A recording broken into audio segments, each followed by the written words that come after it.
is meant for an adult audience. Loveline may contain sexually oriented content. Listener discretion is advised. Now, here's Loveline with Dr. Drew and Adam Carolla. Well, all right, I feel like hell. But this music's going to get me right out of it. I'm still hacking up stuff, Drew. It's been 4 days now. You're better. No, I'm not. No, yes, you are. I am? Yeah, you're better. Don't try that psychological crap on me, Doc. I feel like hell. All right, sorry. I'm sorry. All right. Should have brought in some drugs. Let me give the phone number, 1-800-LOVE-191, 1-800-568-3191. The fax number, 310-854-4455. And before we go to the phones, I took some of that Theraflu last night. Did you wake up?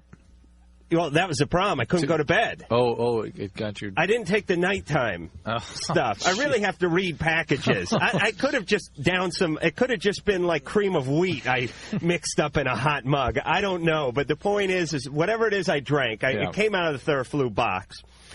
And I was tired for about 10 minutes, and then I was bouncing off the walls the entire night. Yeah. It was like 4 in the morning. Yeah. And I was making a lanyard out of the draw on my house coat. And I was watching Farm Report, and I was getting all pissed off and irritable about, the crops. And I was really getting weird. And I was having weird thoughts, too. More than usual? Yes. Like what? Well, usually these were thoughts of, kill. Usually the voice in my head says masturbate.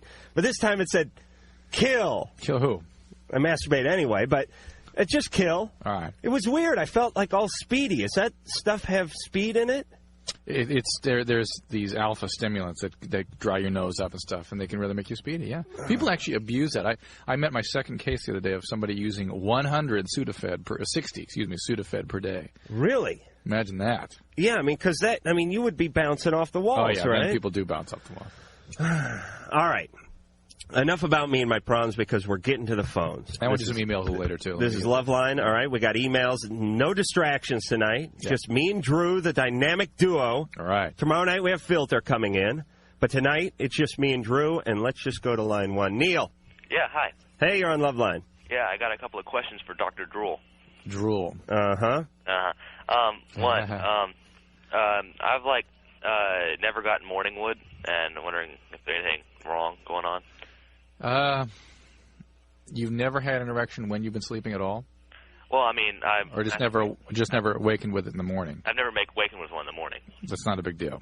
You will have some erection during the night, and that's what's normal. Yeah, and I've never had a wet dream or anything either. But you're still pretty young, so. Yeah, well. Do you service yourself on a regular basis, Neil? Between 2 and 3 times a day. Okay. By the way, that falls under the heading of a regular basis. Yeah. You're almost obsessing on yourself at that point. But the deal is this. Here's what the wet dream. Here's why God invented the wet dream. Tell you that you gotta, It's time. Yeah, it's time to get started. It's time to fall that long and winding road. Yeah. You know what I'm saying? Yeah. So meaning, if you got into an accident and you burnt both hands severely, I'm guessing after a couple of weeks you would have a nocturnal emission. Yeah. In other words, a wet dream. Probably a little longer than that, but. But if you're going nuts on yourself every night before you hit the sack, then there's no reason. You got nothing in you got nothing in the tank. Right. Yeah. All right? You had another question? And I got another question. Yeah. How does one go about getting elephantitis?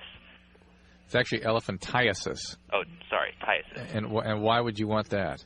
Oh, I don't. I was just I saw some kind of documentary on it with this dude with beach ball sized nuts. Right, they carry around on wheelbarrows and stuff. Yeah, and it is not a pleasurable experience. These are worms that get into the lymphatics and obstruct the lymphatics, and you can't predict where they're going to settle. They usually settle somewhere in the pelvic area, and they can make people these giant fat legs. Right, yeah, I've seen it. And I think it's Wuchereria bancrofti. Well, I was just thinking about this today. How would someone go about, getting on with a chick like that with, these beach ball sized nuts on their side, Yeah, things don't work that well when there's that kind of problem. Neil. Yeah. Isn't there anything on television? Well, yeah, but... Aren't there any problems in the world that you're concerned with other than some guy in some remote part of the world with his nuts in a wheelbarrow? Well, the damn Republicans, should be all shot, but besides the point. Well, where did that come from? Well, any other problems in the world, you're asking me, I'm just telling you. All right, Neil. Wait, hold on. Do I have enough time to ask you a problem I have? That I don't know. I'm taking up your time, but yeah, I have enough. Real fast, Neil. All right. Well, I have these two really good friends of mine. All right, and I hang out with them a lot. Well, I used to. And then one night, one of them was spending the night at my house, and her name's Jackie. And me and her snuck out, and we picked up a friend Paul. And then, we went to, like, Dunkin' Donuts and, like, got donuts and coffee and whatever, and came back to my house, all right? And like, as soon as we got in the window, like, them two started, like, going at it in my bed. I'm like, hey, you two get off the damn bed, All right. 10, 9, 8, 7, 6. Way too convoluted for this hour. And very compelling. We got to warm up a little bit. You know what I mean? We have to sort of build into calls like this. This guy was going from elephantitis or Ptiasis. Now, you get it from worms?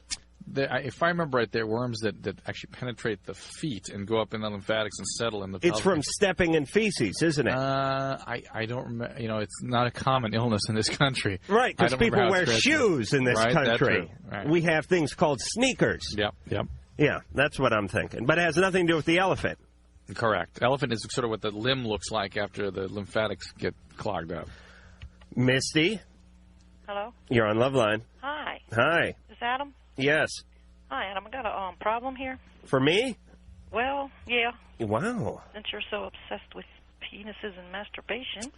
No. Where did you ever pick that up, Misty? Yeah. It's amazing. You're just very insightful. Yeah.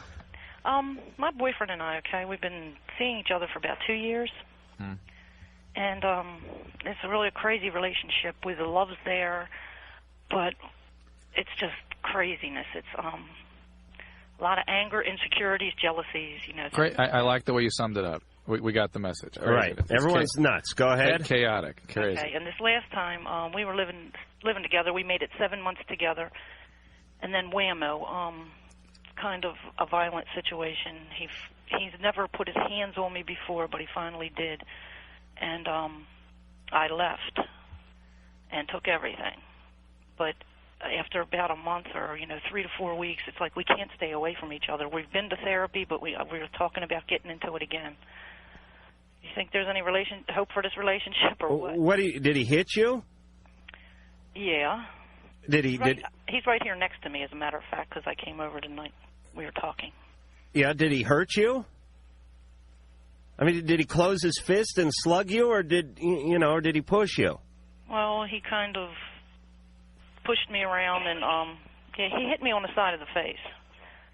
Yeah. He threw me on the bed, and from him throwing me onto the bed, I fell off the bed and hit the side of the table.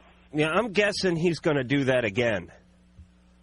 You're guessing? Yeah, you know why? Here's my theory on this. I think either you can do it or you can't. I mean, personally, and I'm not just doing this so, I come off sounding like Prince Charles because Lord knows I talk myself into enough holes here, but I can't hit a woman. I can't do it. Just can't. And I don't think you can either, Drew. But you'd really hurt her. I mean, you're a... Yeah, I know. But if I hit, I'd go down to the midsection. I wouldn't hit a woman. I can't do it. But there are some guys who can. And I think if you can't, you can't, right. And there's no exceptions. And I think if you can, it's a barrier. You will do it again. It's just like any other threshold or barrier. I mean, some people don't cross into certain areas. Right. Well, so what's your question? Okay, well, in the past, too, I've also, this was a crazy thing. My daughter had come over, spent the weekend with us, and she left phone numbers laying around of her friends, and when she left to go home, I accused him of them being his numbers and women. And all right, so you're both a little on the nutty side. Right, and I slapped him in the face and left that time. All right, and now you know why you were attracted to each other initially. Because you both spoke to your own nutty side. Right. All right, so living together is probably not the greatest idea. Sane people living together makes them nutty. Yeah. Right. Our craziness really comes out in our relationships with other human beings. That is when we found out about our pathology. Well, we've both been abused as children. Right. You didn't even have to tell us that. We got the picture on that.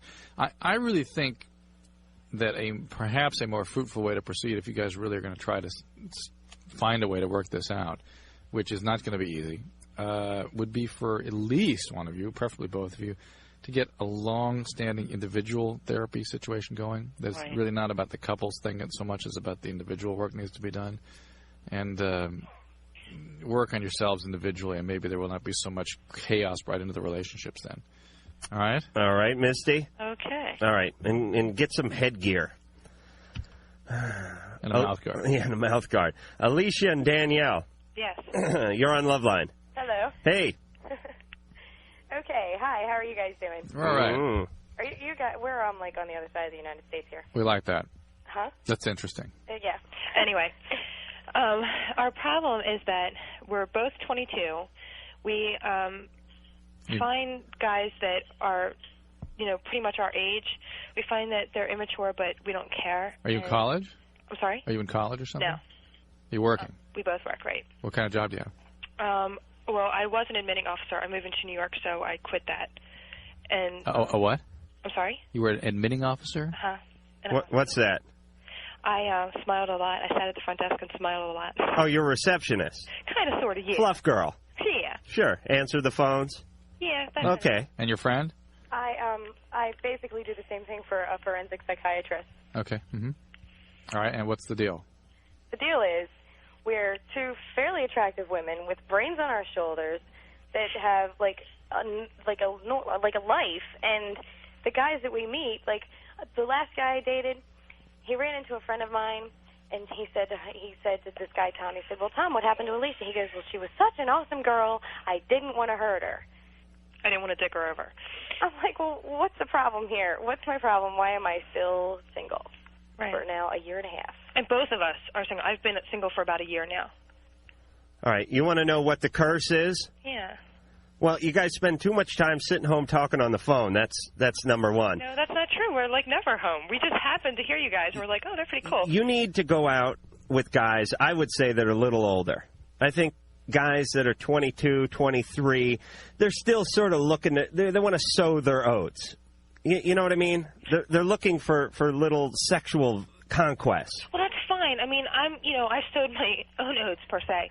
But the thing is that, like, for instance, I went out with a guy who was 27, and what did I get in return? Well, he was engaged. I mean, I got him back. Don't think I didn't. But it's like, am I ever going to find someone who isn't involved or who won't lie to me or cheat on me, or, you know what I mean? Yes. Of course you will. I want him, like, now. I need somebody who I can, like, hug and watch TV with, and, And I could do that with Alicia, but that's kind of funny, and we aren't into that. Listen, you want a boyfriend or a panda bear? Listen. I want to talk too, Listen, you will get what you deserve. Yeah. I mean, you'll get what you seek. Believe me. And the more patient you are, and the more care you put into your choices, the more satisfied you're going to be. I mean, people go out and they buy cars and spend months or even years investigating that before they do it. People get so desperate for a relationship, they jump into the first person they feel reasonably connected with. Yeah, you got to kick the tires. You know what I'm saying? And I got another brief scenario for you. We don't have time for even brief scenarios. Listen, whatever you have in life, this is my overall message. Okay. Whatever you have, whether it's the job you have, whether it's the relationship you have, whether it's the relationship you have with your boss or your parents, whether it's your living situation, ultimately it is you that put yourself in that situation. Now, there's all sorts of extenuating circumstances. Oh, you don't know, my parents kicked me out, or you don't know, I got fired, or you don't know, my boyfriend's a lunatic. But the point is whatever you have, it is you that got you there. And if you look in the mirror, there's your answer. There are guys out there. There are good guys. There are guys who will not cheat on you. There are guys who will treat you like the queens you two claim to be. But you're not interested in those guys. Maybe you not. want the guys with the boots and the leather jacket and the pomade and the hair. I know what you guys are looking for. Reeking of brute and laborious, strutting around like peacocks. You go find yourself a nice nerd, and he will cuddle with you all night long and treat you like a queen and never leave you. True. All right?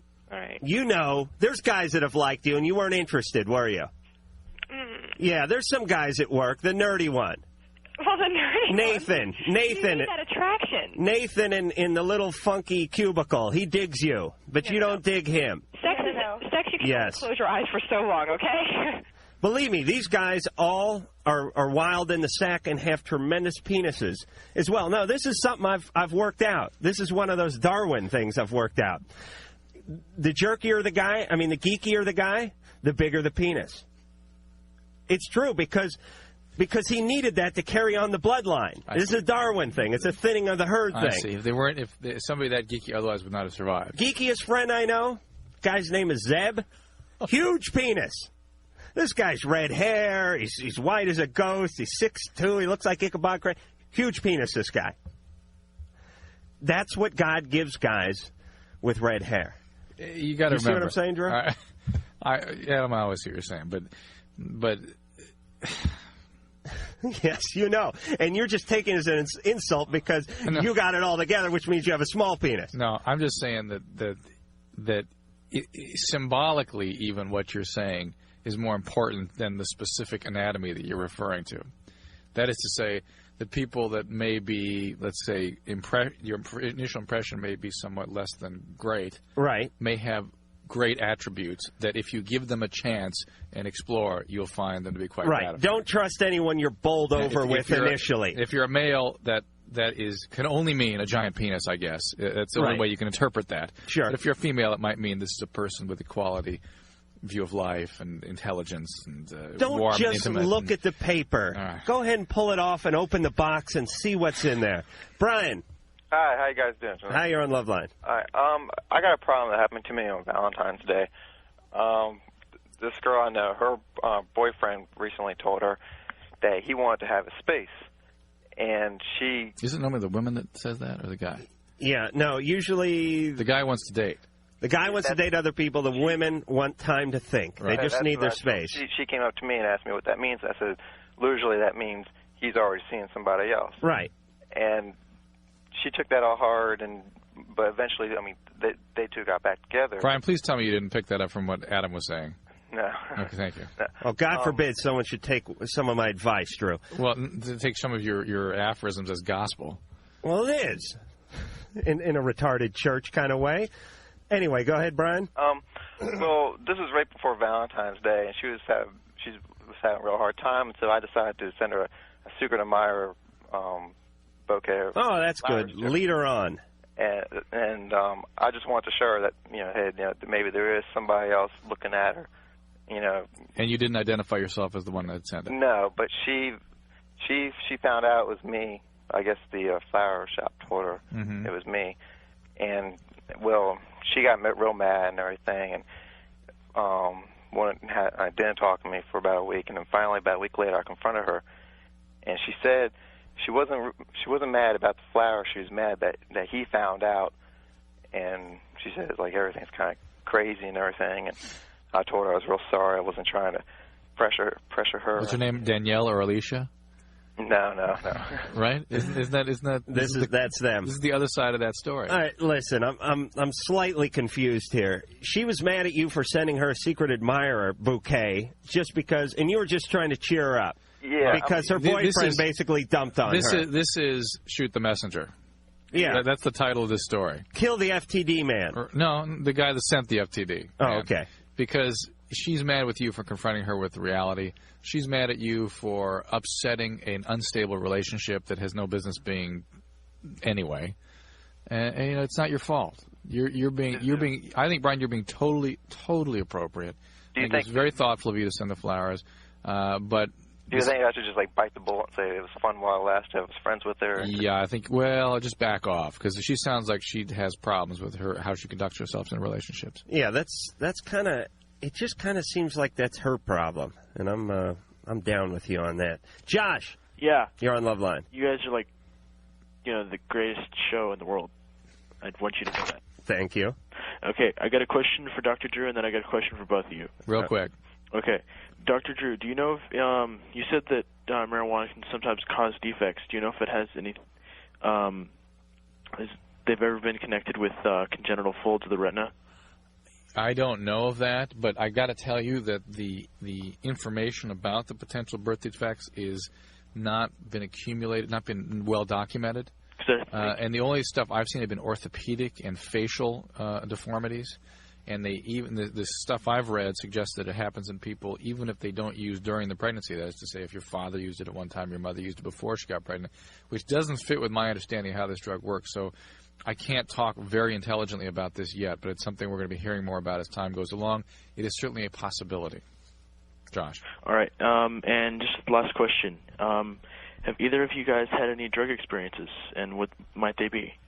Well, I know Drew had one in college. He doesn't really like to talk about, but come on, Drew, fess up. When I was 19, I ate about 4 boiled peyote buttons and stayed up all night, but felt no effect. Yeah, they turned my mic off when they put those on. That's what I tell them to do, That was Drew. me reporting something somebody else had said. Talking about the old days. It's okay. We're Drew, past that. Yeah, I've experimented with many a drug. I was experimenting with Theraflu last night, as a matter of fact. I heard. But what's your question? Oh, I just wanted Mike to do that. Oh, okay. That was it? Yeah. All right. We got to give him the hotline number and a T-shirt. Josh? Okay. Mahalo. And we'll be back. Hi, this is Ned Campbell, and you're listening to Loveline with Adam Carolla and Dr. Drew. All right. Adam Carolla's out of the room. Thank you, God. Oh, I'm sorry. Oh, God is... Hey, no, leave that mic off for a second, Mike. Wait, please, I want to read some email here. Your mic is off. I like that. This is Dr. Drew. I'm here in the room with Adam Carolla, but you can't hear him, and it's this is kind of nice. I'm just going to sit here and enjoy this for a couple minutes. Here's an email from, looks like Heatner. I suppose that's the proper spelling. It's a pretty serious question. It says, my fiancé just told me that he has leukemia and he's only 25. I want to help him, though I have no idea what to expect. I don't know what it's going to do to him physically and emotionally. I don't know what to expect from the chemotherapy. I really need to know if you could tell me everything he's going to go through, such as the chemotherapy, what are the statistics, most importantly, to let him know that I'm worried and that I do want to be involved in his getting better. Heatner, if that is in fact your name, it depends what kind of leukemia we're talking about here. I assume we're talking about AML or a myelogenous leukemia, which is actually fairly curable, particularly if he goes so far as getting a successful bone marrow transplant. If he makes it through all that, which is a very difficult procedure to go through, it basically they poison your whole system, kill your cells and the cancer cells, and then replace the bone marrow with some healthy cells. And he should be okay. It's a very treatable kind of cancer. So leukemia is cancer of what? The bone marrow, basically. It's producing blood cells, basically, the white cells. Okay, and they give you you have to find a suitable donor, and they inject it, and it finds its way into your bones. Mm-hmm. Am I right about this? Mm-hmm. Now, this is the most bizarre thing in the world, meaning they don't inject the bone marrow into your bones. Right. They just put it into you. Well, as I understand it, there are the cells that belong in the bone marrow have proteins on the surfaces that keep it in the bone marrow. Why doesn't the stuff in the bone marrow kind of leak out into your blood anyway? Magic? Yeah. I don't know. What the hell do I know? It's got stuff on the surface of the cells that hold them there. Right. And that holds them there when they find their way through there as they're kind of circulating through the system. But do the new cells go through the bone to get into the center of the bone? They go through the blood. I mean, the bone is supplied by blood. Yeah, but it's porous. It's like a sponge. Kind of. Not really. All right. This is way over my head. All right. You ready? Yeah. Are you done with your little show? Ready. I hope that Heatner boyfriend, Heather. But it doesn't say Heather. It says Heatner. Yeah. Okay, Drew. Jay. Yeah. You're on Loveline. All right. I've got a question for Dr. Drew. Jay. All right. I experimented with marijuana last week and tried to have intercourse last night and cannot get an erection, and tried again tonight and still couldn't get it. Yeah, but tonight probably for a different reason. Maybe. I don't know. I want to know if there's any connection. Well, tonight, what was the experience like? When it came time to get together with your girlfriend, how were you feeling? I was feeling good. It just didn't happen. Well, tonight is because of last night. Exactly. That's the point I'm trying to make. Was it? Yeah. Oh, we're simpatico, Drew. Look at us. Probably so anxious that it had happened before that you worried that it could happen again, and guess what? When you are anxious, it does happen again. So what do I do to cure the problem? Well, relax about it. It's going to be okay. It's natural enough if you're intoxicated with something that is known to suppress sexual functioning. Things don't work. I mean, you get kind of paranoid when you smoke pot? Well, it was an experimental stage. Right. I had only smoked it a couple times before. How did you react to it? I didn't really feel it the first couple times. Right. And then this time it really hit me. And in what way did it affect you? Kind of like a demented state, I guess you could say. And it shriveled his penis up. Yeah. Were you nervous or paranoid or anything like that? A little bit of paranoia, yeah. Okay, so you can see how it would already be difficult for things to work in the emotional circumstance that marijuana delivered you into. Which really would be the best diversion type therapy there is. Go straight to the penis. That's what I'm saying. You know all this. You mean? Oh, absolutely. Hey, just say no. Right. Oh, yes. This is what your brain looks like on drugs. Right. They should really say this is what your penis looks like on drugs. Let me sum it up. Hold a piece of yarn out, let it go, have it fall to the ground. There you go. Yeah, go ahead, Drew. Sum it up. That you can have lower testosterone levels. It may shrink the testes. It can enlarge your breasts, particularly for younger adolescents. Well, I said, though, that couldn't. And you can have things not work right. Yeah, but there's a lot of 14-year-olds who would get stoned and then feel themselves up. They would like to have the big breast. I certainly would. I imagine that. Yeah. Well, I'd save a lot on magazines. But it also it also make things not work. It's interesting when I deal with diabetics. You beg them to pay more attention to their blood sugar. You ask them, teach them about all the terrible things that can happen to their heart and their kidneys and whatnot. 9 times out of 10, it's not until you get to the fact that they'll become impotent that they begin to focus on controlling their blood sugar. Here are the two things. Yeah. The deal is this. For women, it's weight gain. For men, it's mastery of the penis. Now, if you want to launch a successful campaign against drugs, you don't do the just say no BS. You say, men, wave bye to your penis. Women, you're never going to fit into those dittos again. And I guarantee you every teenager would knock it off. You're right. That would just scare the life out of anybody. Everyone would, run out and bury the bong in the backyard. Am I right, Drew? Yeah, you're right. I'm trying to think of an interesting way to put that. Well, you just have a bunch of fat women and a bunch of limp guys all in the same room giving testimonials. Right. All right, there's nothing wrong with lying a little bit. And besides, a lot of it's true. Billy. Yeah. You're on Loveline. Hey, what's going on, you guys? Hey. Yeah, I got this deal going on here. My girlfriend's 14. She's 15. I'm 18, and her parents, they seem to like me and everything because they do some stuff for me, like I don't know, just some stuff, and they don't want her seeing me because they got the idea that I'm 18 and she's 15 and she's too young. She is. Yeah. That idea comes from your driver's license, doesn't it, Billy? I don't have a driver's license, though. Oh, that's even better. And we both want to wait until we're married to have sex. So sex that's is good. Like a problem or anything that's good. like that. What part of the country are you calling from? Because I have the age of consent in the United States, state-by-state list here. California. Yeah. And, that's 18, yeah. Yeah. And Delaware, 12.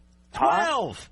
12? 12 in Delaware. What the hell are they thinking about? Kentucky's 14, Georgia 14, Florida's 47. Okay, I guess they have an older group out there. Okay, let's see here. Like, the times that I can see her, it'd be like at a school function or something like that. Right.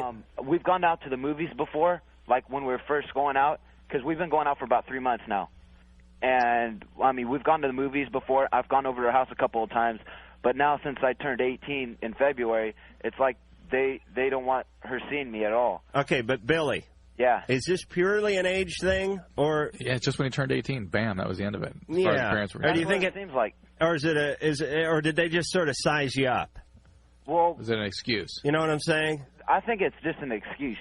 They don't like you. Yeah, well, yeah, that's what I think. But she says that they like me and everything. Right. Her mom. But wait a minute. But Billy, they saw the Ozzy Osbourne T-shirt, the wallet with the 40 feet of anchor chain on it. No, I'm nothing like that. Yeah, the 3 haircuts, like Billy Ray Cyrus. No, I just in a fashionable reason. Oh, okay. And Armani man, are you?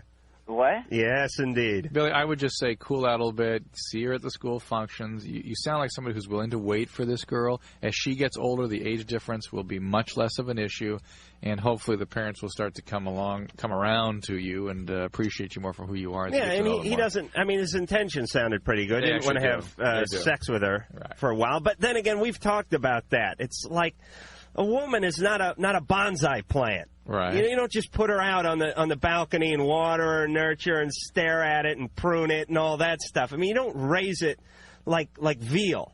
What do you do? It's not a 4-H project. You find someone your own age and you screw them. Is that our new philosophy from this show? Is that it? Well, I'm not saying you find a 14-year-old. Yeah, what if you're... All right. But if you're 18, you find an 18-year-old and you have sex. If you choose to. That should be what you do. I mean, we get a lot of guys who have, like, project girlfriends. But they're younger. Well, I know, but we get guys that are like, I'm 19. Then the kids are... these women are bonsai plants at that age. I know, but I'm saying let them go out with other bonsai plants. I see. I'm 19. She's 14. I haven't had sex with her. I'm not going to have sex with her until she's of consenting age. So I'm going to, wait. All right. But you would certainly encourage that as opposed to the alternative. Yeah, better than the date rape drug and drag them into the van or something like that. Yes, definitely. All right. But I still think you're a loser if you're waiting. All right. I don't mean to be hard on Billy. Sound like a upstanding young man. And we'll be back.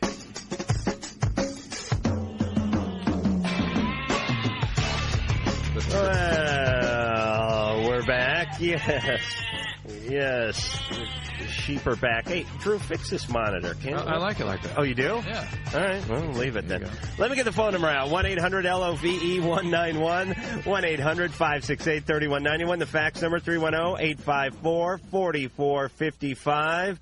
And it's back to the phones we go. Jennifer. Yeah. Dr. Drew, Adam Carolla. Hey, Jennifer. Hey. I had a couple questions for Dr. Drew. Yeah. I had the Nora plant, and I got it removed about 4 months ago, and I'm trying to get pregnant right now, and it's not happening. Most people can't just will themselves to be pregnant. It takes a while. Well, they told me when I got it removed that I can get pregnant, immediately. That's true. You could get pregnant immediately. That doesn't mean you're going to get pregnant immediately. Okay. Also, I had... Are you cycling normally? Are you having periods normally? Adam's going to ask if you have a male involved in this, I think. No, I was going to say, I think that was the doctor coming on to you. No, I'm married. But I also had pelvic inflammatory disease, and I heard that it can cause infertility. You bet. Probably the leading cause in this country. Okay, and how long would you have to have it before it can make you infertile? Once.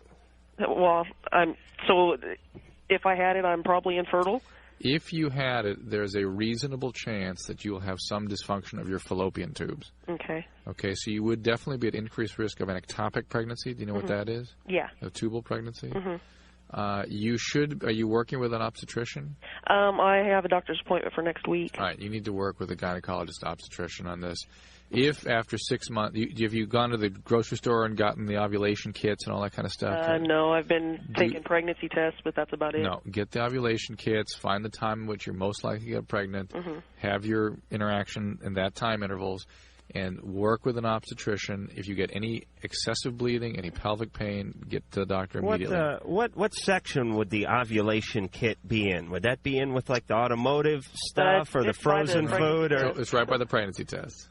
Oh, it is. Yeah. Which is with what? All the hygiene stuff and the stuff. I never go down that aisle. I know you don't. I go right for the meat in the back, and then I sneak out through there's a doggy door in the back of the butcher place. You're one of these guys that can't go by the tampons and. No, I'd be scarred for life. I don't like to think of women that way. You don't like thinking about human beings. I got to say something though. Yeah. When a woman sees a man in an aisle picking up tampons or pads for a woman, we think it's the sweetest thing. Oh, really? Oh, yeah. Daddy, you better hang out there. Because she knows she's, sitting at home with cramps, and he went to run to the store and get some for her. And it's just so sweet. See? You know what? There should be, a mock shopping bag for single guys to get some. And it would just be, pardon me, I got this cold. It would be a regular shopping bag just filled with styrofoam. At the top would be hanging out, would be an empty tampon box, a big dog biscuit box, maybe a how to make your lover feel special, video box or something. And a guy could just stroll around the parking lot. Pasta and fresh vegetables and make it look like you're going to go home and make some. Right, look like you're having regular movements or something like that. Listen, Jennifer, here's the best way to get pregnant. Husband has to quit his job. You have to take up drinking and maybe heroin. Then start smoking excessively. Then have sex with the pool man. And you'll get pregnant. For sure. Yeah, it works every time. You're right. You're absolutely right. All right, Jennifer? But Okay. in the meantime... If you really want it bad enough... In the meantime... Well, I've got one son, but I mean, he's going to be 3 years old next month, and I want a baby. I think you'll do it. Don't worry. Yeah. And by the way, even if your tubes are dysfunctional, let's say you have real serious dysfunction of your fallopian tubes, in vitro Isn't that like expensive though? Yeah, it is. But aren't you worth it, Jennifer? Well, I mean, we're having pretty bad. Well, not bad money problems right now. All right. Well, wait a minute. Don't have any more kids. You're having bad money problems. Well, I mean, they're nothing bad, but I mean, it doesn't any money problems. It makes kids. Give the extra love that you were setting aside for your new infant to your 3-year-old. Okay. All right. I had I haven't had a period for like 2 months. It'll be 2 months. Well, I think that's part of the problem is you're not yet really cycling normally since you got off. You can't even get pregnant if you don't have a period, can you? Yeah. Yes, you can, but it's not as likely as when you finally establish normal cycles. So you get the Norplant removed. Yeah. They put that like around your bicep area, is that right your here. upper arm? Yeah. Why there? There's a lot of soft tissue in women, particularly. Okay, and it doesn't show so right, much, it doesn't right? show. Okay, so like the forehead is out. Yeah, out. Let's say so out. they pull the thing out, then you get back on the cycle. Right. And then, is there a way to jumpstart your cycle, by the way? Yeah. I mean, to get you back going? Yes, there is. You're saying but not like that you can do yourself, no.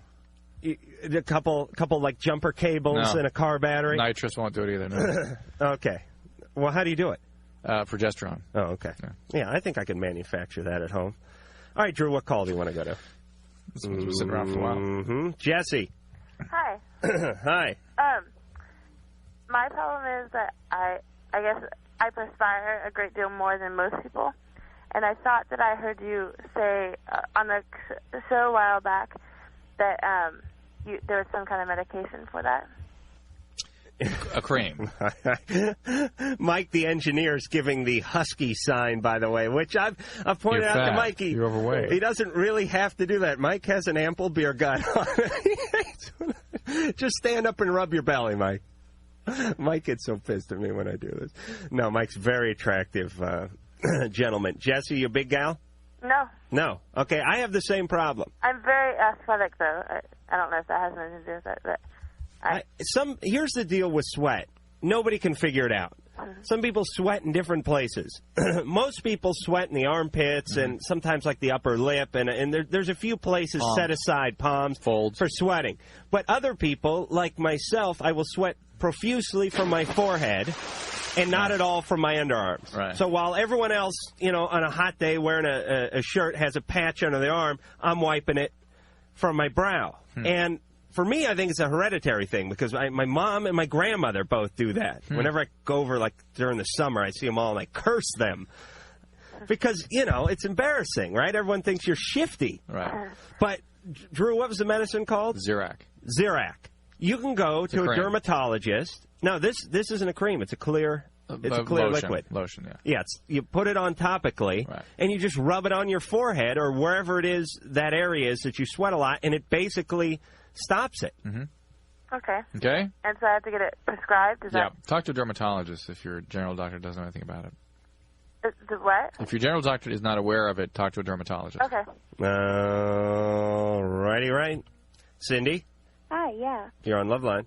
Hi. I have a dilemma. Mm-hmm. I have to choose between two guys, and one of them is older. I'm a sophomore right now, and the other one's a senior, and the other one's a freshman. All in high school, right? Yeah. Okay. And the thing is, I'm having sex with the senior right now. The senior? Yeah. All right. We were dating before, but we're not anymore.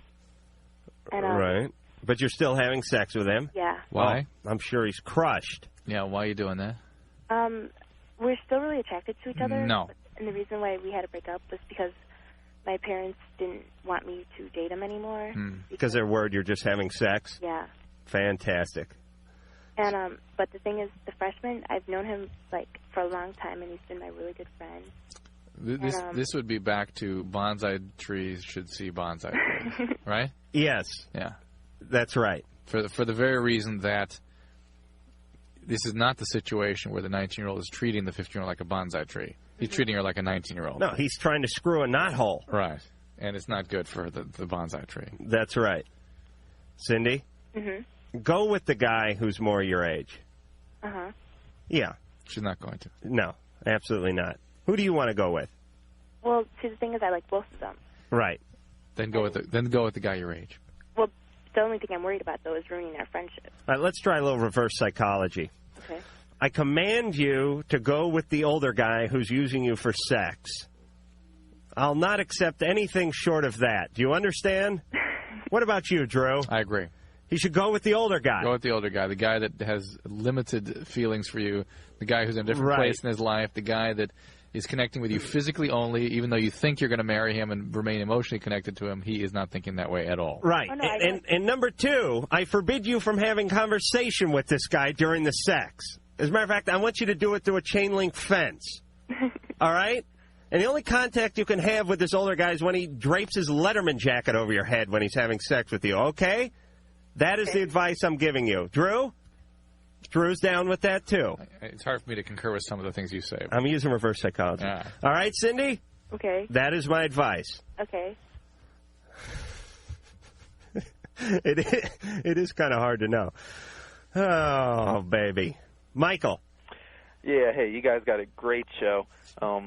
Adam, the analogies that you come up with are absolutely astounding. I don't know where you're thinking at. But my question for you... No one doesn't either. No one ever will.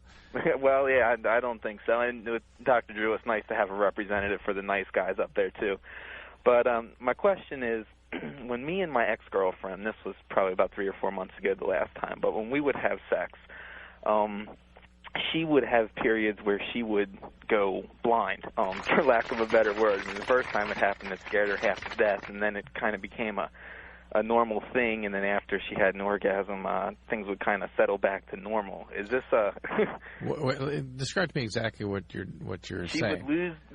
She would not be able to see. She'd have vision would go black. Vision, yeah, would go black. Suddenly. Is that because you were dousing her head with the pillow? No dousing. Was that because she had her eyes rolled up in the back of her head?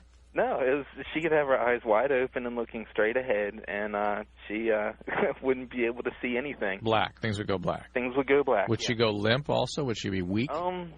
Well, the first couple times it scared her half to death, and she kind of clenched up a whole lot. She never went limp. She was. And this happens during orgasm or before? This is before and then after orgasm it stopped. This is a syndrome, by the way, Drew.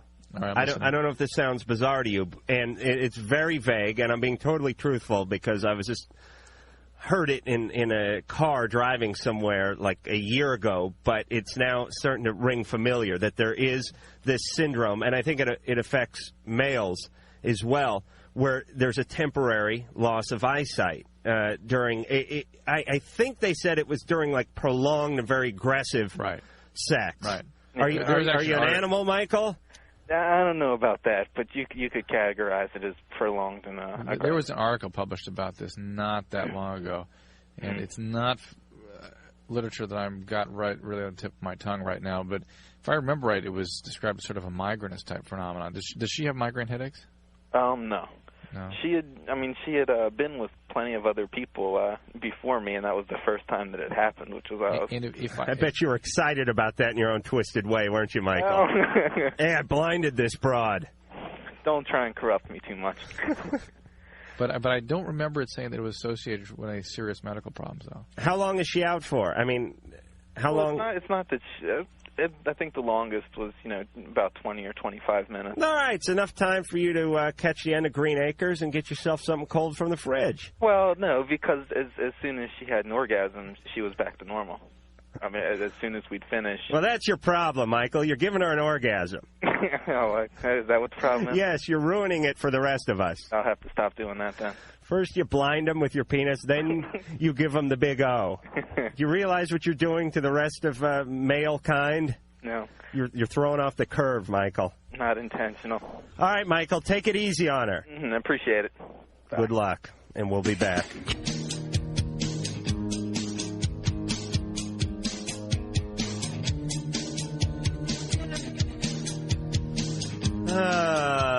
More? Public service message from this. Huh?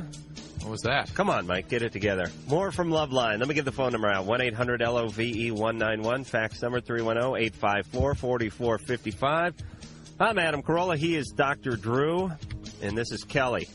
Kelly. Hi. Hey, you're on Loveline. Adam, you cracked me up, first of all. Well, a lot of compliments tonight. I think Sherry's over there coaching them what to say. I really do. She's like, you want a T-shirt? What do I have to do? What? All right, Kelly, go ahead. Okay, I have a question for Dr. Drew. Yeah. Up to about 3 days ago, I was a virgin, and I'm 16, and I know it hurts the first time and everything, but, I mean, it didn't really hurt when I was having it, but now, from, like, the 3 days, my vagina is very swollen and red, and it's just, I mean, I have to walk around the house in, like, a T-shirt. I have to wear, like, boxer shorts. It's really swollen. It hurts. All right. Here, to have pain and even bleeding for up to 3 days afterwards would not be unheard of. My concern is it sounds like you're not, though, describing the location of the discomfort I would expect you to be describing. Is to say, it sounds like the external area of the vagina is what's bothering you. Right? Yeah. And that makes me worry about things like herpes, things like that. Did he wear a condom? Yeah. The whole time? Yeah. Okay, so at least that's not a probability. No, just during foreplay. Well, some people, you'd be amazed. Yeah, wear a condom for, well, mostly. So it probably is just one of those things. It's going to get better. Take warm baths.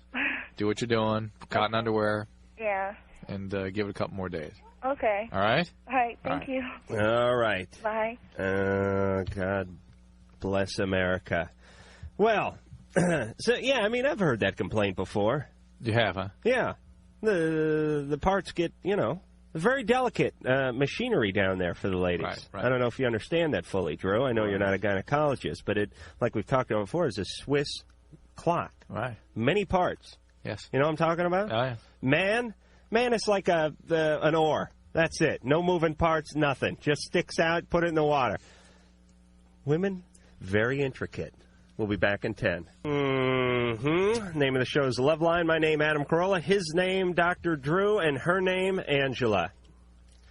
Angela? Yes. You're on Loveline. Okay, I have a problem. Well, I don't know if it's so much of a problem, but my husband and I, we've been married for 5 years. And I used to have orgasms all the time, and now it's getting really hard, too. Why? I don't know. I still have the same feelings for him. I love him to death, but I don't know if anything's changed or what. But what do you think? Has something changed? What's changed? I don't see a change. I mean, he works all the time. All right, that's that a change. might be what. Something. Does that make you angry? Well, yeah. Okay, that's a change. But not too much to where I think it would interrupt in. Is he reciprocating all this love and feeling that you have for him? Excuse me? Is he reciprocating all this love and feeling that you have for him? I don't know. I don't. That's a change, I bet. Well, it sounds a lot of stuff going on here. Yeah, you know. Let me explain how women in the orgasm work. Okay. It's an antenna. It's a monitor. It's a monitor. Right. It's like a early warning system. Oh, you mean? Oh, I see. Yeah, when the orgasm goes, right. That's what it is. It means there's something's happening. Missiles are approaching the mainland. Right. Adam? Yes. Tell us how women work, please. Go ahead. Yes. Producer Ann would like to hear how. Well, first off, enlighten us. Yeah, I will. And first off, I'm going to explain how men work sexually, and then I'm going to how women work sexually. First, the man. First couple of times you have sex, sometimes even the first year or so of the relationship, the guy is a dynamo. He's lighting candles, he's lighting incense, he's lighting anything you can really light around the room safely. He is taking it slow.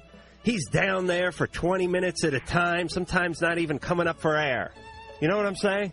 He's doing everything beautifully, like a technician. Then 5 years into the relationship, like he comes out like a watchmaker.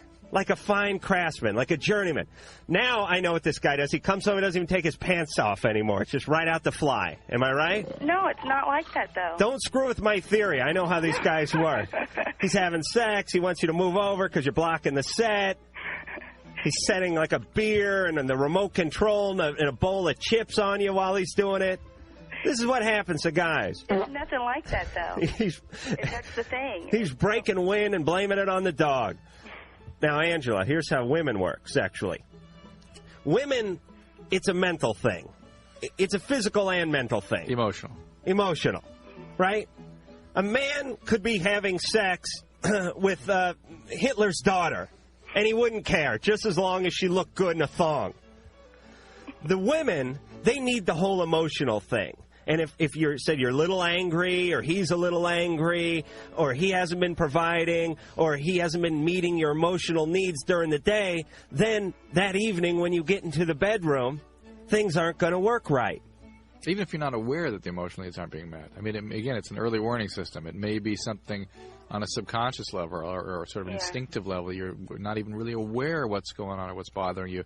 But lo and behold, that's where the problem becomes obvious. See, I've talked to him about it before, and so he'll start taking his time with me and everything, and he usually does taking his time. But it still doesn't work.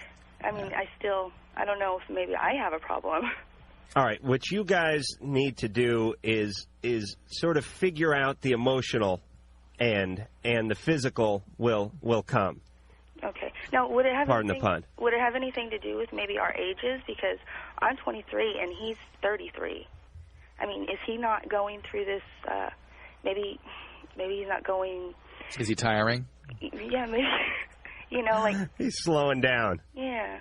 He's like one of those oil pumping rigs, and now it's starting to dry up, and he's starting to slow down. God forbid that happen. No, he's 33? Yeah.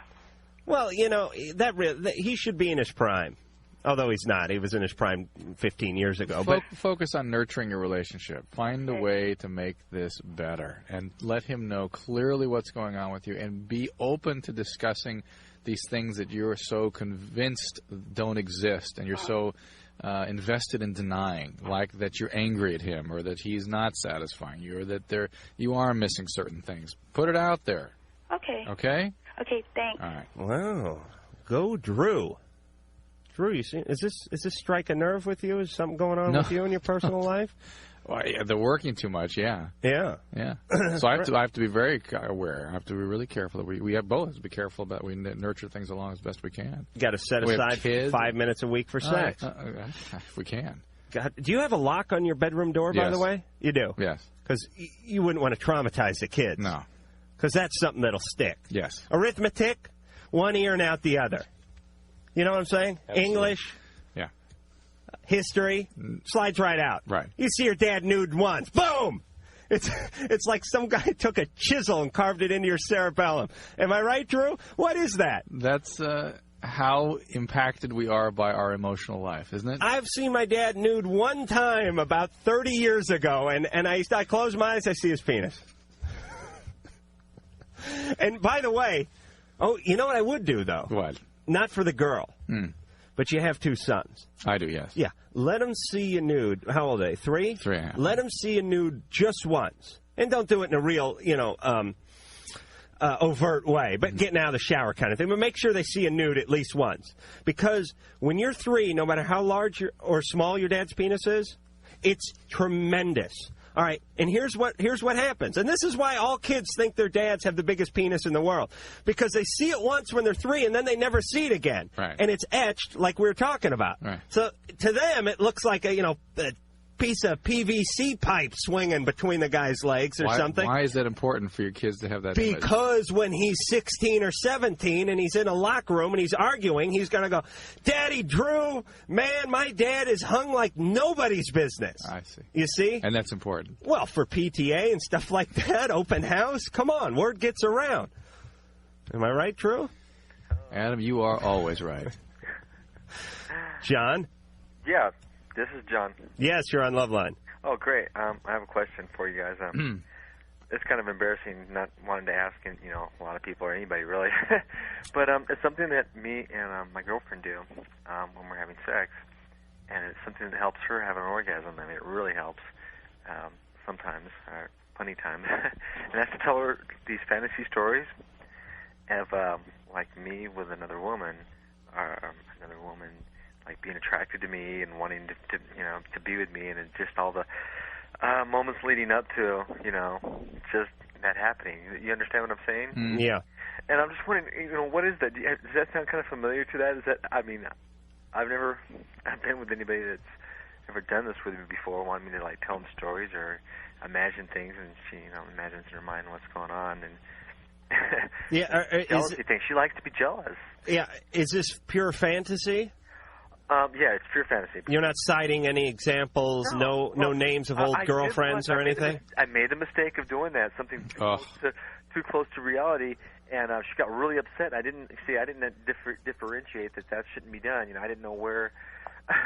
Just wasn't familiar with. So give me a little fantasy rap that you might give her.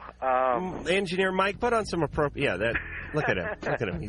He's like radar. So like something like I see someone like a woman's car on the side of the road broke down, and she's wearing like a skirt or something that. John, could you sell it a little bit? What's that? Sell it. Sell it. Yeah, let's go. I can't do that. Come on, I'm her. I can't do that. Come on, you're on top of me, you swine. Shut up. Sell it to me. That's just the thing that it's hard for me to do that because. John, sell it. I'm drying up. I'm sorry. No, you're not. Well, producer Ann. Talk to me. Yeah, talk to producer Ann. Come on, baby. Give Sell me that. Well, I'm just wondering, what kind of thing that is that. The car's by the side of the road. You're talking to producer Ann. I'm about to get out of bed, honey. Hurry it up. And there's like a lady there, and I pull over to help her out. She's wearing a short skirt, maybe some nylons and heels, and I pull up to help her out, and she's like, her blouse is, slightly open, and she's got pretty, well endowed and, nice looking. Mm-hmm. And I start to talk to her, and then maybe I fix her car, get it started. She asks me over for a drink, and I come over to her house. Mm-hmm. She's by herself, a single divorced, single parent or something like that. Single parent? You going to all this? Yeah, I do. All right, go on. And she asked me to come up to her room for a minute while she changes or unzip her top. This is so embarrassing. Keep going. And something to the effect that she sees, she looks over towards me and sees me getting excited, through something out of my pants, or, and we both start getting in the throes of passion, get closer and closer to where, I don't want to get details. I just hate doing it. It's embarrassing, but you know what I mean. And then she likes to just fantasize about me getting close, but not all with the complete action of it. It's just. All right, cut. I'd get mad. Wouldn't you get mad? I'd be pissed. Seriously. What do you think? And you wouldn't go. She's weird. You wouldn't go for that. Not at all. No, not at all. Really? But Ann's got a real thing about that stuff. I have a real thing. No. I mean, not that it's abnormal, but I mean, all women do. Not necessarily. Yes, Drew. No, I think that's what I'm saying. I think she's a great girl. I love her. I don't think there's anything wrong with I think it's fantasy. It's not a reality. Fantasy. I've learned in. It worries me that she's obviously one of these people that likes the whole danger thing. Maybe that. And does she smoke pot or drink a lot or anything like that? We've gone out and trained. But how about her? Does she tend to have some momentum with that? She used to heavily. Well, people aren't used to into heavily drugs. People are addicts or they're not. Well, yes. And if she used them, she may have used to have been really into it and never got into recovery and is going to get into it again someday. But the kind of thing you're describing is sort of typical of people that are into thrill seeking. Yeah. And addicts tend to be very much into thrill. They are addicted to that whole. I've come from a long line of our family of.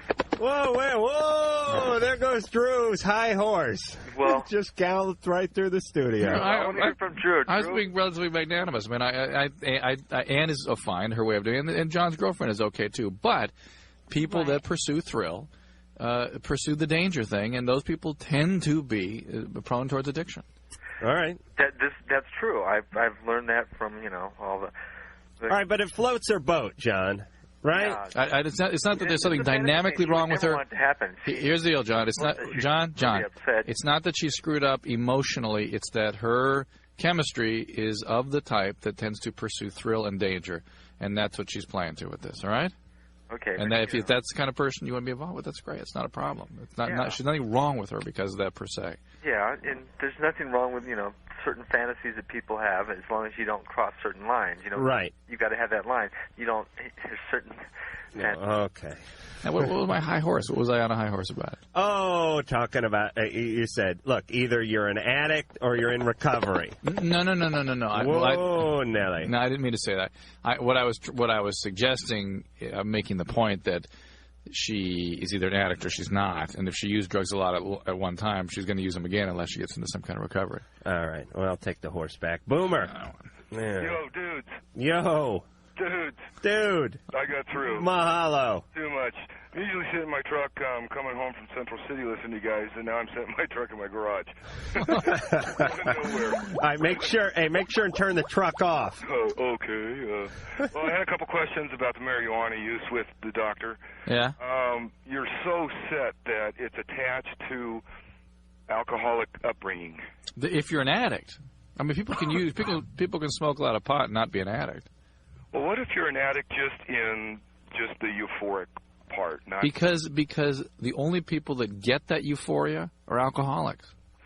You mean the euphoric part when you first do it? When you first do it, you just get off on it. If you, the first few times most people get nothing because it takes a while to condition your brain to have that positive reinforcing effects. Okay, but the people after years and years. But the people that get that euphoria, the average person doesn't experience it. Go out, test it, Boomer, test it for yourself. Talk to people about what they experience when they smoke pot. And they'll go, oh, it's kind of cool. I laughed a lot. I had a good time. It was fun. And talk to people who smoke it all the time. And they'll say, oh, I loved it. It was the best. It was great. But you don't get the euphoria a year later. You can. It will diminish with time. And somewhere between 1 and 10 years, that euphoria will be diminished greatly. And you will tend to get increasing depression. Well, that's pretty interesting. I'm just real curious on your connection with an alcoholic upbringing. Not upbringing. Boomer has nothing to do with upbringing. It is a gene that you inherit. You may not even know the alcoholic. So you're saying it takes an alcoholic that is using the pot for the euphoric thing? I'm saying that the genetic mechanism that causes the disease of alcoholism tends to predispose people to getting a tremendously euphoric experience when they are exposed to pot. That is not to say all alcoholics. Many alcoholics have sort of a routine pot experience. So it's all right, I've relaxed. But a subset of alcoholics, and I'm not saying you even have to be using alcohol. I'm just saying you inherit this biological gene that causes alcoholism. Yeah, you have a parent or a grandparent with alcohol. All right. Boomer, you're hooked on the reefer. Next question. Okay. For the pervert, Adam, how do these porn stars shave their areas without getting all cut up and whatnot? Is there a cream or something they use? Oh, my Jose Eber? Well, hey, you're a perv. I may be a perv, but I'm not sitting in my pickup truck talking on the phone to another perv. Okay, well, if you're watching a porn, and are you usually by yourself? Yeah, usually. Okay, are you in a euphoric state? No, I usually invite my grandparents over. Yeah, okay. All right, yes, I'm in a... As long as they're not watching the same age, I mean, are there age-specific pornos out there? Age-specific? Pardon? He wants the grandparents. Oh, you want the geriatric set? No, I'm just real curious. How do they...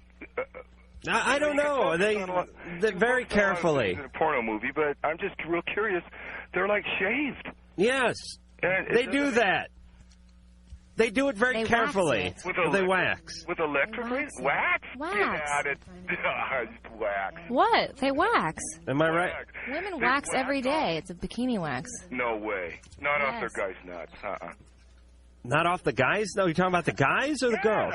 Oh, I thought you were talking about the girls. Electrolysis. Well, either one. That's electrolysis. Huh? That's no, they don't do you couldn't do electrolysis on your scrotum unless you had an incredibly high threshold to I'll pay. do it for you. Will you? Yeah, I have a license. All right, I'll lend you my balls over the weekend. Okay, I'll take them home with me. I need I'll them bring back. Them back I need them back. That's right. You know, it's got to be really keep them in the Crown Royal sack, all right? It's got to be really hot wax, I bet. Yes. First, you stun them with... All right. Where the hell's this show going? It's that full moon thing is what it is. Cimarron. Yes? Yes. Well, my question's for Dr. Drew. Mm-hmm. About a week and a half ago, a girl called you and said that she had urges to eat chalk. Right. And you said there's some kind of iron deficiency or something. Right. Pica syndrome. Right. Okay. Well, sometimes when I'm like walking by a blackboard, I get like this craving for chalk. Right. I've never like acted on it or anything, but I just thought it was weird. Again, it's typically a desire to eat dirt, clay, ashes, chalk, anything like that. Sound familiar to you? Just the chalk. Okay, but it's a sign of iron deficiency, and so Yeah, you really got to see a doctor if you're having those kinds of symptoms. It's Yeah. usually, Well, I was wondering if frequent nosebleeds and like easy bruising would be a symptom of that too. that's a sign that something is maybe not normal hematologically. That's what we call hemostasis, that the clotting system is disturbed, and that could be a pretty serious problem. You've got to get this checked out. Okay. All right. I've had my nose cauterized before, but I mean that helped for like a while. But Has anybody ever done a blood count on you? not that I know of. You've got to get that done. It may just be that these freaking nosebleeds are actually depleting your iron stores, and that's why you're falling behind on your iron. Yeah. But the easy bruising, the nose bleeding, pica syndrome, it really is a very worrisome combination of symptoms. Okay. You're otherwise feeling okay? Yeah. You're not having night sweats or anything like that? No. If you give blood, would they like be able to know? Would they send you a Yes, letter or something? they would check it before they took your blood. Oh, they would? Yeah. Before you took it? Well, they would at least check your blood count before they took the blood. Okay, because I've given blood twice and no one's ever said anything to me about it. Again, though, maybe it's just that you're falling behind on iron and you really haven't yet, your blood count hasn't actually fallen yet. Go see a doctor and have it more thoroughly evaluated. Well, women need the more iron, right? I've Right. seen the commercials. Yeah, right. They need like twice as much? That's because they're losing. They're losing it. Right. Right. A lot more. Well, how do you have something cauterized? A hot, like a wood burning thing in your nose? Probably silver nitrate, something like that. And it burns the little the surface. capillaries? Right. Is that what that is? Right. Wow. Coagulates them. I am getting so smart. One time when I was playing baseball in high school, hot day, nose started bleeding. Just coming down the shirt, right in the front of a proud Husky shirt I was wearing out there in right field. Shoved a gum wrapper in there to stop from bleeding.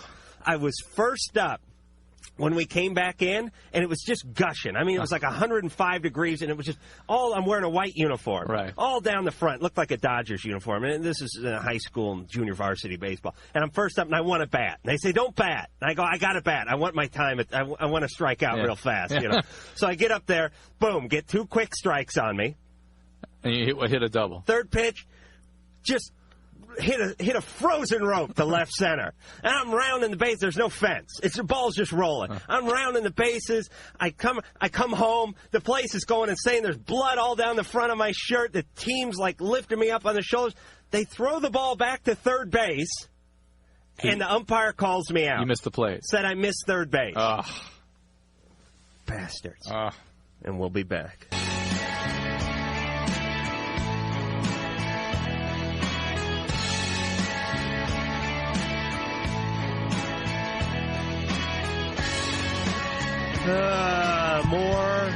More. Always more show to Drew. More calls to take. More people to help. More hands to hold. More shoulders to cry on. More backs to hug. More legs to dry hump. Always more, isn't there, Drew? There's always more abuse I must tolerate, yes. Yes. 1-800-LOVE-191, 1-800-568. Oh, there goes Drew's high horse, 568-3191. Fax number 310-854-4455. Jesse? Yeah. You're on Loveline. Hi. Hey. I got a question. Yes? About dating women. I've always had a hard time talking to women, communicating with women, to asking them out. Uh-huh. And I've been single my whole life. I've never had a relationship, and I'm really looking towards starting a relationship with a woman. Right. And I don't know how to get the guts up or the balls up to ask for a girl out on a date. Guts and balls would really be the same thing, so you only have to get one of them up. Yeah. Get the balls up. Yeah. Okay. How old are you, Jesse? 20 years old. Uh-huh. Never had a girlfriend? Never had a girlfriend. Ever kissed a girl? Yes, I have. Outside the family? Yes. Okay, all right. That's a start. And a passionate kiss? I was too young. Well, I guess it was passionate no matter if I was young or not. Yeah, but I'm talking about mouths open and all that? Yeah. Using the tongue? Yeah. Oh, okay. What happened to her, Jesse? Well, I don't know. She kind of just faded off a little bit. Kind of like, she don't know. She said I don't know. She all right, Jesse. Yeah. I'm giving you a makeover. Oh, yeah? Yeah. What do you do? I cook. You short order cook? Yeah. Uh-huh. Hardest job in the world, I would think. You're standing there. You're getting paid $5 an hour. How slowly must time pass when you're just standing over a hot griddle slinging hash? Your cuticles smell like onions. There's waitresses named Flo yelling at you. Nobody ever compliments you. They only complain. Am I right? Yeah. No one says, hey, these eggs, these are perfect. Right. All they say is, hey, I asked for over medium, and these are over easy. Correct. It's a tough job. So you work at a diner. Right. Probably a lot of women coming in and out of there. Yeah. But your back is to them. Yeah. And you're all sweaty and greasy, and you got a bad hairnet going, right? Yeah. But right now I'm also in school. Oh, okay. Now there's where you get them. Yeah. I sit right behind this girl, and I'm just... All right. Here's what to do. You sit behind her? Yeah. Can you get any ether? No, here's what you got to do, Jesse. You cannot wear your neuroses. No, we won't go that strong yet. Your insecurities on your sleeve. Right. You may feel like a lamb inside, but I want you to wear the skin of the leopard. Do you know what I'm saying? Yeah. And when you walk, I don't want to see you walk like an ostrich. Right. I want to see you prance like an Arabian. I don't mean Arabian like an Arab. Right. I mean Arabian horse. Yeah. You know what I'm saying? Right. I want you to hold your chin up. Yeah. I want you to have the eye of the tiger. I want you to look like you just got some the night before, even if you could only dream of getting some. Do you know what I'm saying, Jesse? Right. You cannot walk around with your shoulders tacoed down, staring at your shoelaces. And worry about what they're going to say. Going up to women and scratching the back of your neck while you're talking and going, I don't know, maybe sometime if you're not too busy. No. I want you to proceed with confidence. Yeah. Like a, what the hell was that, Mike? Like a wildebeest, like a donkey, like a jackass. You understand? Yeah. Now, school's the place to meet them. Right. Oh, yeah. They're all over. All right. Now, here's what to do. Jesse? Yeah. Don't talk too much. All right. I want you to brood. You understand? Women love it when guys brood. You know what I mean? Look like you're pissed off and perplexed and upset. Kind of cross your eyes a little and just sit there. And then every once in a while just go, damn! And they go, what's wrong? Go, I don't want to talk about it. Because the second you tell a woman you don't want to talk about it, she wants to find out what you don't want to talk about. Okay? Now, don't come off with that, I've never had a date before, but could we just kind of... Don't work that angle. Yeah. You're an animal. What kind of animal are you, Jesse? What's that? What kind of animal are you? I'm a Arabian horse. That's right. And how do you prance? I prance with my head up. That's right. Where are your shoulders? They're all bald and... And where's your chest at? Sticking out. And where do you keep your gumption? What's that? All right? I've endowed you with the power of 10 men. Now go out and make me proud. All right, I will. This guy don't stand a chance. He's going to get screwed. He's in big trouble. But that's all you can do. Right. He'll figure it out. Yeah. Trial and error. Drew, you pick the next call. How about this? All right. Susie. Hi, how you doing? Good. I want to date with that last guy, actually. That's why I'm calling. He sounds like a real prize.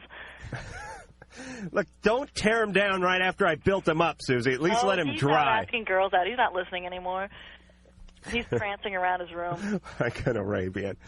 All right. So, okay, I'm calling because earlier you were saying the woman who's married and can't have orgasms and all that women have to have the psychological attachment and the emotional attachment. That's your little theory. They don't necessarily need the attachment, but they need the state of mind. They don't have to have it, but some women need it all the time, that in order to have a meaningful physical relationship. See, I don't think that's as true. I think that women, just as much as men, want the whole one-night stand aspect and the whole just being there for sex.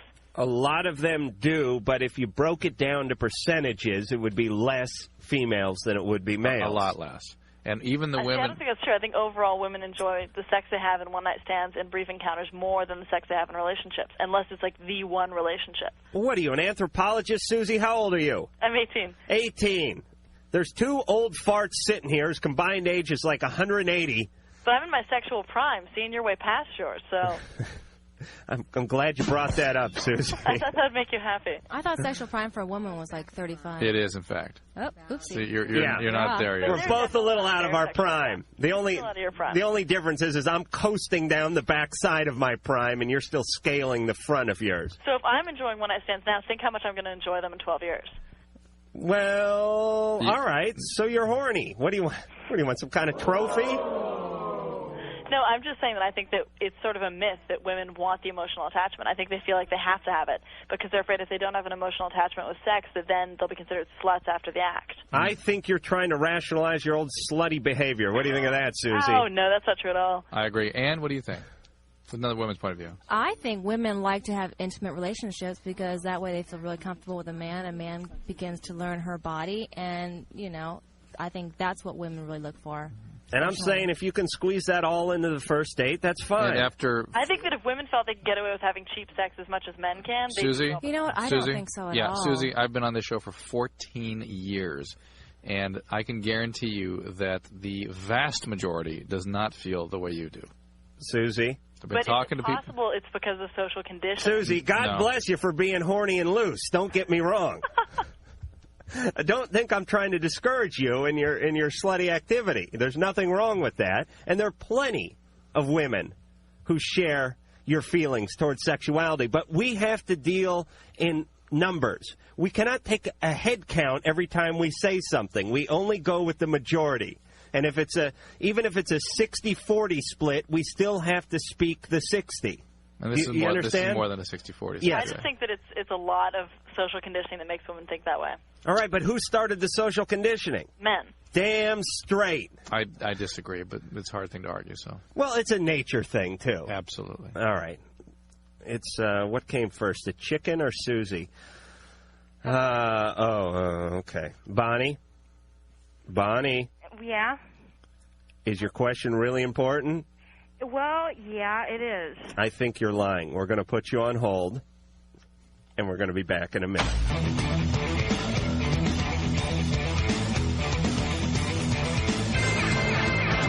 Hey, this is Mike Muir from Psycho Michael and Dr.Drew, and you're listening to Loveline with Adam Carolla and Dr. Drew.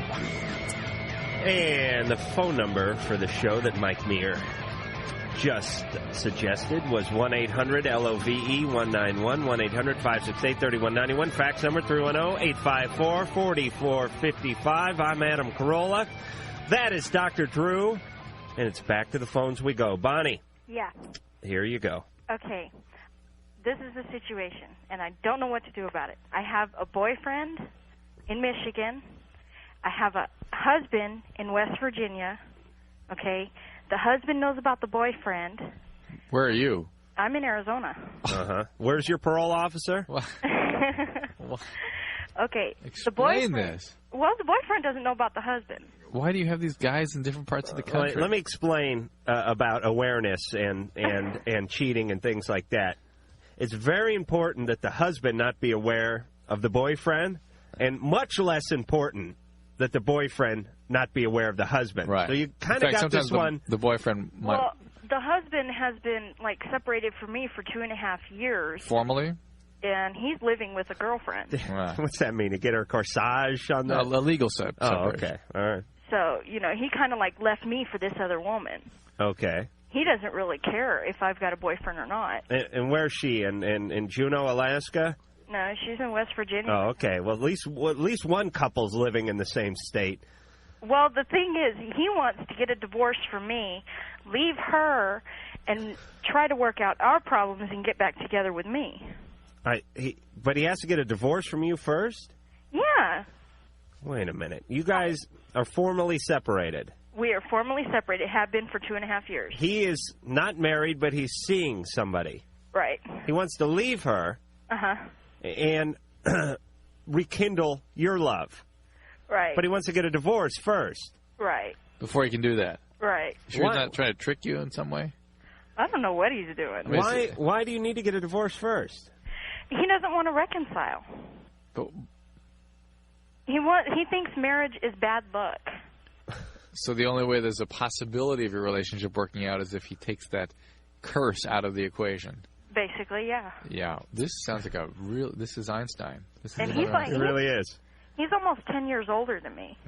Imagine that. Yeah, this guy's such a brainiac. It seems a shame that he should waste his time on a relationship. I think at this point his work would be the most important part of his life. This guy's probably going to come up with a cure for cancer or something.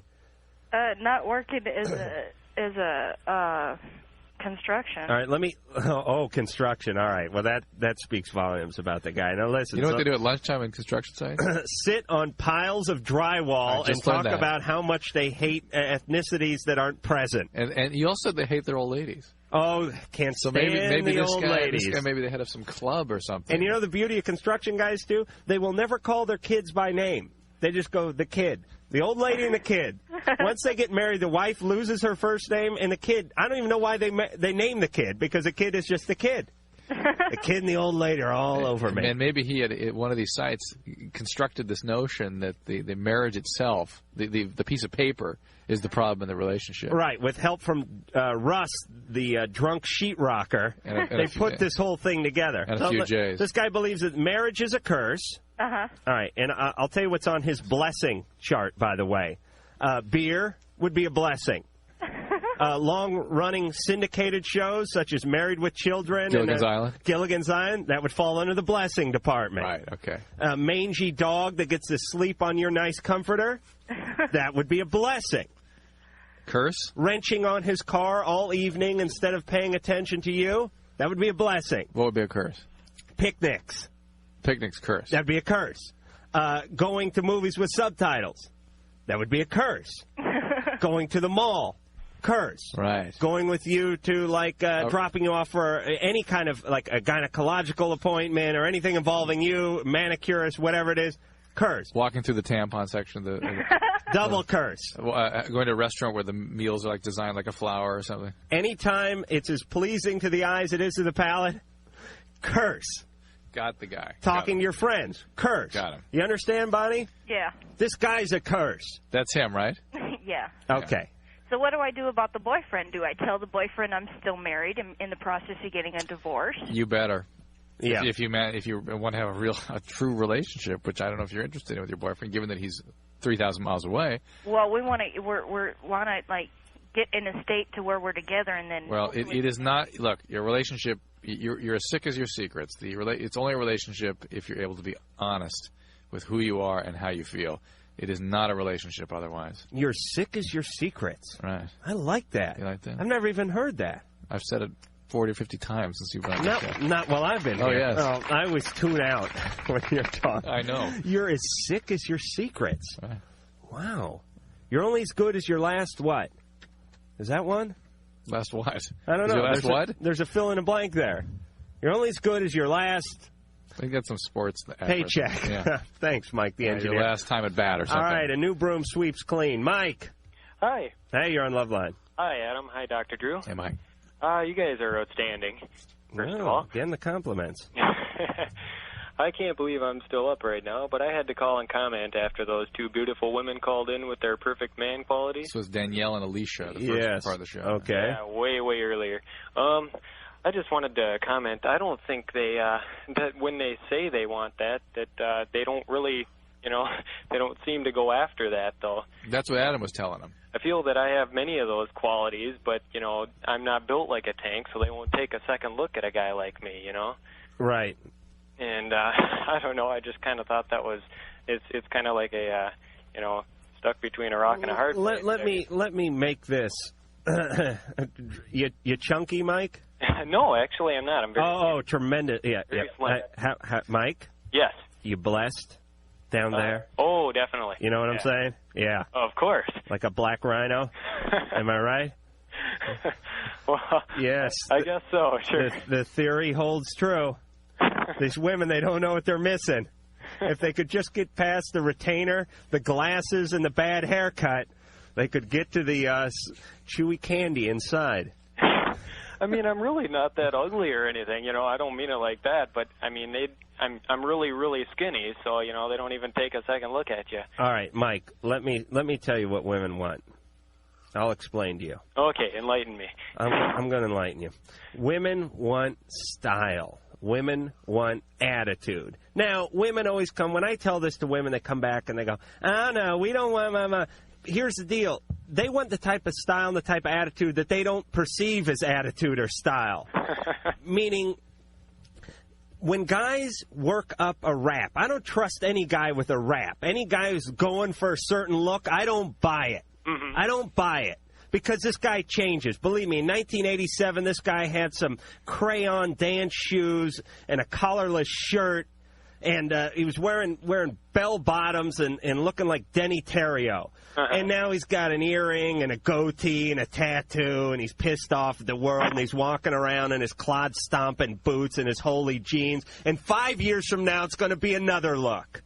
I don't trust these guys because it's a compensation thing. Mm-hmm. You know what I mean? It's like, I don't feel it inside, so I'm going to dress myself all up outside, and I'm going to make up for it. I never buy it. I like the guys that look exactly how they looked in their high school yearbook. And if you find these guys that look like death now, they're walking. I have friends this way. I run into these guys. I knew these guys in high school, nerds, geeks. I knew a guy walked around with a Reds batting helmet on, for Christ's sake, wearing a stupid velour shirt in high school. I see the guy now. He looks like frickin' Beelzebub. He's got a hair hanging down to here. He's dressed in black. He uses a cane, for Christ's sake, now. He's so affected. Silver jewelry all over his hands. And I look at the guy and I go, I know you're the geek from high school, and I don't buy it. And that's what guys do because they're empty inside. So does Drew have control over this high horse thing, too? I was just thinking that. Mikey, thank you. You and I think alike. I need a mule. Horse moves too fast for me. No, it sounds a little too Arabesque. Mike. There you go. I mean, I do agree with you, though, Adam. Don't get me wrong. You're beautiful inside, man. And if girls don't choose to see that, and you have to go celibate and lonely and die an old decrepit man in a one-bedroom apartment with a hot plate, well, so be it if it proves my point. Am I right, Mike? I've definitely got it together and everything. It's just they don't want that, you know? They say they want it, but It'll happen. It'll happen. And you know what, though, Mike? You got to go for the ones that you don't want and even the playing field. You know what I'm saying? You can't expect them to go for the geekos and have you not go for the geekos, too. You know what I'm saying? The thing is, though, I'm not complaining about it because I'm looking for that perfect person, but I'm not complaining that I'm not finding them, you know, because I know it's hard to find them. All right, but here's my advice to you, Mike. That perfect person, settle for her chunky cousin.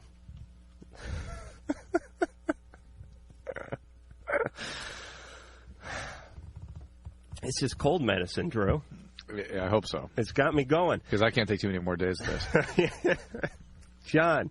Yeah, hi. You're on Loveline. How are you? I'm tired. Yeah, me too. I was just falling asleep waiting for you guys. That's nice. Okay, I have a question. Yeah. I've been out with this girl for about 3-4 months, and we've just been sexually active for a month, but not really sexually active. We haven't slept together yet because she wants to use a condom and I don't.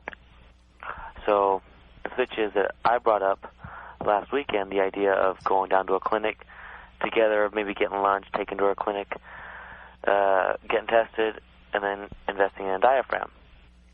Then you can wait another 6 months and get retested, and then you can have sex.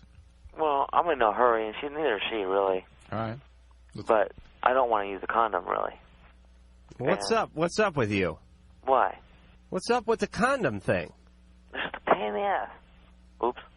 Yeah, you can say that. Okay. So you'd rather go without than put a millimeter, not even a millimeter, it's just a micrometer between you and the one you love?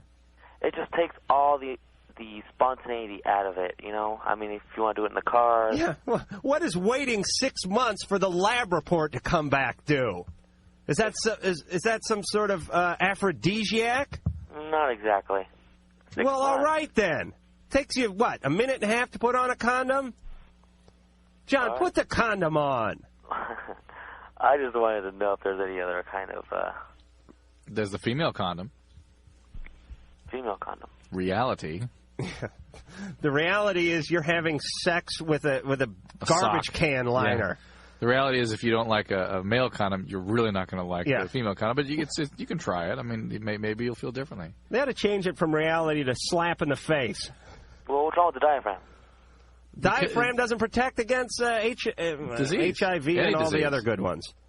It's a reasonable barrier against pregnancy, but that's it. John, be responsible. John. Use a latex barrier. Don't be a jackass. I'm not being a jackass. All right, well then hold off. Go ahead. Don't have sex. Fine. Be that way. All right. All right, John? Okay, so use one then. Use one. There's nothing else we can use? It's like... You can use the female condom. All right? Okay. John, you want me to invent something real fast you can put on your penis? Okay. All right. What?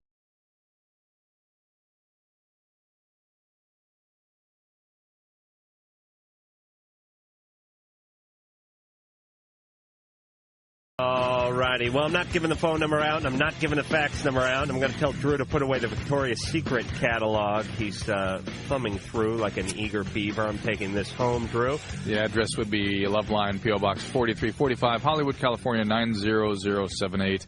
Box 4345, Hollywood, California, 90078. And the email address, LUV, don't say E, LUV191 on America Online. Seriously, I have a problem. I don't know if it's dyslexia or what problem? it is. I have. This is one of my many problems. I put letters where there shouldn't be. I don't see other letters. I have a focus problem. Right. What is that? I need to be tested. All right. I blame the educational system and my parents. That may or may not be true. Think it's ceramics, Major. Yep. I was working with clay. They were. I think you had a plan to make a giant coil pot and put every species in it and sail the globe. I was being groomed for life working with clay when I was in high school. What the hell were they thinking about? Why does it surprise you that you can't read? I know, because I was so busy working with clay. When does that come in? When is that part of my life? When is the part where I get to work with clay? I usually tell young people when I talk to them that there's nothing you learn that will not be of use to you at some point in your life. That if you just expand your mind and just learn whatever it is, you'll find use for it later. You found one? I found somebody for whom I can't say that. With me and the clay? Yeah, you and the clay. All right, but I'm the only guy at a party who knows what weathered feldspar is. And I'm laughing my ass off. Chicks dig a knowledge of... Forget it. I'm Adam Carolla. That is Dr. Drew, who's a board-certified physician, addiction medicine specialist. I want to thank the lovely Sherry for doing a brilliant job on the phones tonight, the lovely Ann for doing a brilliant job producing the show, the ample yet gregarious Mike for doing a fantastic job engineering the show tonight. I want to thank Brett for doing absolutely nothing. Filter tomorrow night, and we'll talk to you then.